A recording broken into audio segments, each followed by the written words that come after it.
হাই নমস্কাৰ সকলোকে আৰু পুৱাই গা চা ধুই ওলাই আহিছোঁ আৰু ৰাতিপুৱাৰ এই সময়খিনিত যেতিয়া গাটো ধুই দিওঁ তেতিয়া মোৰ নাকটো ইমানেই ডিষ্টাৰ্ব দিয়ে তাৰমানে নন ষ্টপ হাঁচি আহি থাকে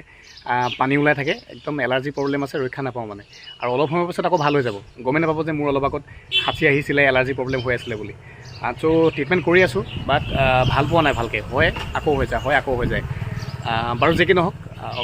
আজি বিশেষ এটা বস্তু দেখাওঁ বুলি ভিডিঅ'টো কৰিলোঁ চ' দেখাই আছোঁ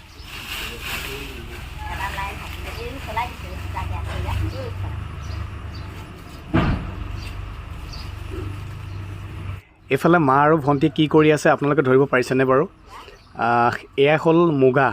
মুগা বুলি যিটো আমি কওঁ আৰু এয়া আমাৰ ঘৰত এবাৰ পুহিছিলে আমাৰ চুমনিখন আপোনালোকক দেখুওৱা নহ'ল মানে অকণমান আঁতৰত আছে মই তালৈ প্ৰায় নগ'লোৱে কামত থাকোঁ যে আৰু এয়া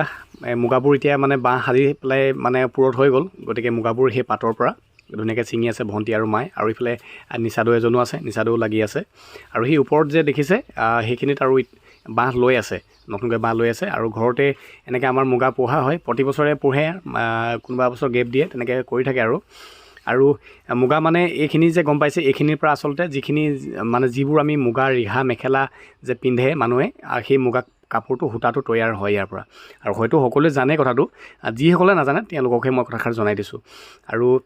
মুগাটো অসমত মুগা খেতিটো প্ৰায় কৰে বহুতে কৰেই আৰু বিশেষকৈ এই মুগাৰ পৰা মুগাটো যেতিয়া সূতাটো কাটিব সূতা কাটোতে তাৰ ভিতৰত এটা লেটা ওলায় আৰু সেই লেটাটো খাবলৈ বহুত বেছি ভাল লাগে আৰু যিসকলে খাই পাইছে তেওঁলোকেতো জানেই আৰু খাই নোপোৱাসকলে এবাৰ পাৰিলে খাই চাব বহুত ভাল লাগে আৰু এই পাতবোৰ হ'ল মানে যেতিয়া মুগাটো গছত কণী দিয়ে তাৰপিছত মানে মুগা ফুটে আৰু পোৱালি হৈ পেলাই যেতিয়া মুগাবোৰ ডাঙৰ হৈ যায় আৰু যেতিয়া মুগাবোৰ পকে মানে যেতিয়া পকাৰ আগমুহূৰ্তত সিহঁতে যিবোৰ পাত খায় সেই পাতবোৰ সিহঁতে চব বাহিৰলৈ উলিয়াই দিয়ে মানে সিহঁতে পায়খানাৰ জৰিয়তে উলিয়াই দিব আৰু পেটৰ ভিতৰত কেৱল সূতাবোৰ থাকে আৰু সূতাবোৰ এনেকৈ বাঁহ সাজে আৰু যেতিয়া পকে মুগাটো পকা মুগাটো ধৰি আনি পেলাই এইবিলাক আজা গছৰ পাত হয় এইবোৰ দেখিছে দেখিছে নহয় বাঁহ লৈ আছে এইবোৰ আজা গছৰ পাছত এনেকৈ ওলমাই পেলাই তাত